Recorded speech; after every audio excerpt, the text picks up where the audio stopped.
Assalamualaikum warahmatullahi wabarakatuh. Nama saya Yufkani Syahdana dari kelompok 13. Di sini saya akan mempresentasikan tentang pencegahan korupsi. Pengertian korupsi. Pengertian korupsi berkembang dengan begitu banyak definisi. Hal ini disebabkan karena definisi korupsi dapat ditemui dalam berbagai perspektif, baik melalui arti kata secara harfiah, pendapat berbagai pakar, maupun berdasarkan legislasi yang mengaturnya. Secara internasional, belum ada satu definisi yang menjadi satu-satunya acuan di seluruh dunia tentang apa yang dimaksud dengan korupsi. Korupsi berasal dari bahasa Latin, yaitu corruptio. Kata kerja dari kata ini adalah corromper, yang artinya busuk, rusak, menggoyahkan, memutar balik, atau menyogok. Bahasa Latin ini turun ke dalam banyak bahasa di Eropa, seperti bahasa Inggris, yaitu corruption dan corrupt. Bahasa Prancis, yaitu corruption, dan bahasa Belanda, yaitu corruptive dan korupsi. Kemudian dari bahasa Belanda inilah kata itu turun ke bahasa Indonesia menjadi korupsi. Dalam Kamus Besar Bahasa Indonesia atau KBBI, korupsi adalah penyelewengan atau penyalahgunaan uang negara untuk kepentingan pribadi atau orang lain. Menurut Kamus Oxford, korupsi adalah perilaku tidak jujur atau ilegal, terutama dilakukan oleh orang yang berwenang. Berdasarkan Undang-Undang Nomor 31 Tahun 1999, korupsi adalah tindakan setiap orang secara melawan hukum melakukan perbuatan memperkaya diri atau orang lain atau suatu korporasi yang dapat merugikan keuangan negara atau perekonomian negara. Undang-Undang Nomor 31 Tahun 1999 Junto Undang-Undang Nomor 20 Tahun 2001 ada 30 delik tindak pidana korupsi yang dikategorikan menjadi 7 jenis, yaitu kerugian keuangan negara, penyuapan, pemerasan, penggelapan dalam jabatan, kecurangan, benturan kepentingan dalam pengadaan barang dan jasa, serta gratifikasi. Menurut Transparency International (TI), korupsi adalah perilaku penjabat publik, politikus, atau pegawai negeri yang secara tidak wajar dan legal memperkayakan diri atau memperkaya mereka yang dekat dengan kekuasaan, dengan cara menyalahgunakan kekuasaan publik yang dipercayai kepada mereka.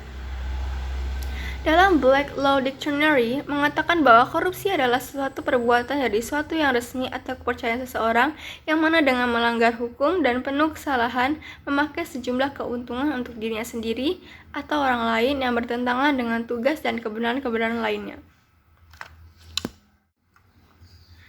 Bentuk-bentuk korupsi. Bentuk-bentuk korupsi terdiri dari 5 bentuk, yaitu diantaranya pertama ada penyuapan. Penyuapan diartikan sebagai suatu pertukaran yang rahasia dan tidak bertanggung jawab.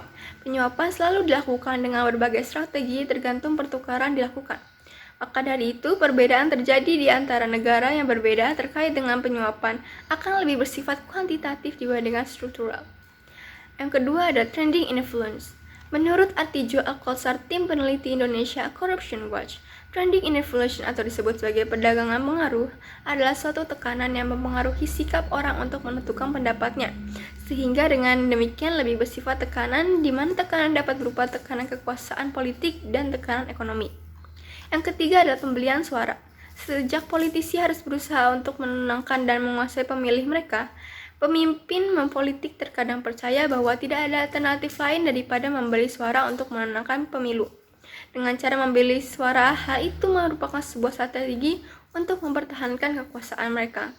Yang keempat ada nepotisme atau pratonage. Nepotisme adalah perbuatan penyelenggara negara yang melawan hukum untuk kepentingan keluarga atau kerabatnya di atas kepentingan masyarakat, bangsa, dan negara. Sementara patronage atau patronase bukan merupakan hubungan keluarga. Patronase adalah sistem politik yang berlandaskan pada hubungan antara pemimpin atau patron dengan pengikutnya atau klien. Dalam sistem ini, masing-masing pihak memiliki suatu kepentingan atau interest untuk saling ditawarkan. Yang kelima adalah pembiayaan kampanye. Terkadang ada pengurus politik melakukan berbagai cara untuk memperoleh dana dari sumber-sumber tertentu secara melawan hukum untuk membiayai kehidupan partai politik. Jumlah dan variasi sumbangan dari pihak ketiga dalam kontes pilpres dan pilkada semakin beragam. Dari sumbangan pihak ketiga dalam penyelenggara pilpres dan pilkada, ada fenomena sumber pendanaan gelap yang kemudian dapat berpotensi mendorong praktek-praktek korupsi politik. Mengapa korupsi bisa terjadi? Bagi beberapa orang, melakukan tindakan korupsi adalah cara termudah atau satu-satunya cara agar bisa mencapai keinginan mereka yang penuh dengan hasrat. Ada beberapa teori yang mengemukakan penyebab orang melakukan tindakan korupsi yaitu sebagai berikut. Yang pertama, teori korupsi Robert Christgau, CDMI teori. Korupsi bisa terjadi karena adanya faktor kekuasaan dan monopoli yang tidak dibarengi dengan akuntabilitas. Yang kedua, teori korupsi Jack Bolongon teori. Faktor-faktor penyebab korupsi adalah keserakahan, great kesempatan opportunity, kebutuhan needs, dan pengungkapan expose. Keserakahan berpotensi dimiliki setiap orang dan berkaitan dengan individu pelaku korupsi. Organisasi, instansi, atau masyarakat luas dalam keadaan tertentu membuka faktor kesempatan melakukan kecurangan. Faktor kebutuhan erat dengan individu-individu untuk menunjang hidupnya yang wajar, dan faktor pengungkapan berkaitan dengan tindakan atau konsekuensi yang dihadapi oleh pelaku kecurangan apabila pelaku ditemukan melakukan kecurangan. Yang ketiga, teori cost-benefit model. Menurut teori ini, korupsi terjadi jika manfaat korupsi yang didapat atau dirasakan lebih besar dari biaya atau resikonya. Berikutnya, teori korupsi Donald R. Creasy-Fruit Triangle Theory.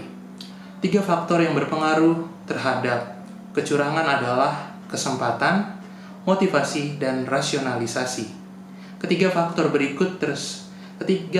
tersebut memiliki derajat yang sama besar untuk saling mempengaruhi. Berikut teori willingness and opportunity to corrupt. Korupsi terjadi jika terdapat kesempatan atau peluang, baik kelemahan sistem, pengawasan kurang, dan sebagainya, dan niat keinginan yang didorong karena kebutuhan dan keserakahan.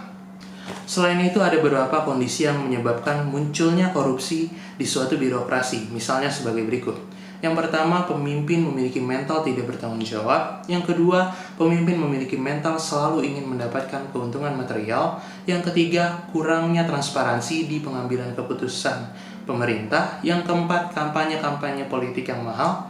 Yang kelima, proyek yang melibatkan uang rakyat dalam jumlah besar. Yang keenam, lingkungan tertutup yang mementingkan diri sendiri dan jaringan teman lama. Berikutnya, lemah ketertiban hukum. Berikutnya, lemahnya profesi hukum, kurangnya kebebasan berpendapat atau kebebasan media massa, dan gaji pegawai pemerintah yang sangat kecil. Dampak korupsi. Pertama, dari bidang demokrasi. Korupsi menunjukkan tantangan serius terhadap pembangunan.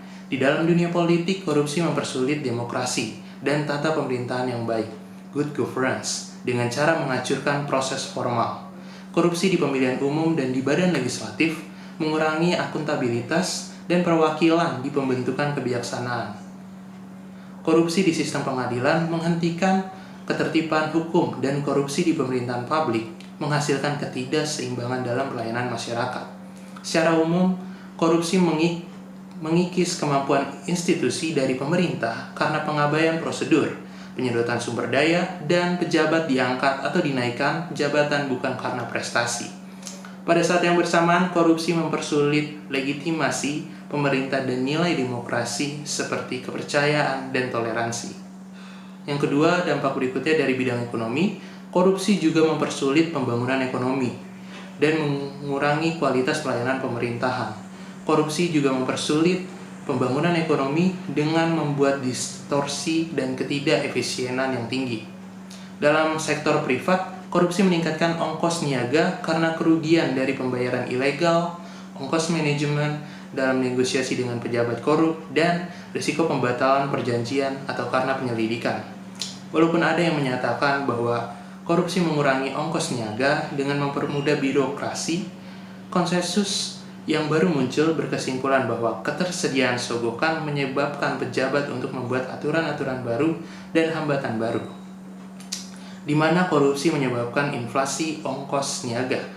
Korupsi juga mengacaukan lapangan perniagaan, perusahaan yang memiliki koneksi dilindung dari persaingan dan sebagai hasilnya mempertahankan perusahaan-perusahaan yang tidak efisien.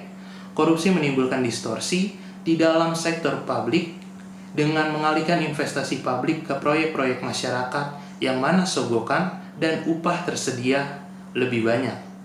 Pejabat mungkin menambah sitas proyek masyarakat untuk menyembunyikan praktek korupsi yang akhirnya menghasilkan lebih banyak kekacauan. Korupsi juga mengurangi pemenuhan syarat-syarat keamanan bangunan, lingkungan hidup, atau aturan-aturan lain. Korupsi juga mengurangi kualitas pelayanan, pemerintahan, dan infrastruktur, dan menambahkan tekanan-tekanan terhadap anggaran pemerintah. Yang ketiga, dampak korupsi pada bidang kesejahteraan negara. Korupsi politis ada banyak di negara dan memberikan ancaman besar bagi warga negaranya. Korupsi politis berarti kebijaksanaan pemerintah sering menguntungkan pemberi sogok, bukannya rakyat luas. Satu contoh lagi adalah bagaimana politikus membuat peraturan yang melindungi perusahaan besar, namun merugikan perusahaan-perusahaan kecil.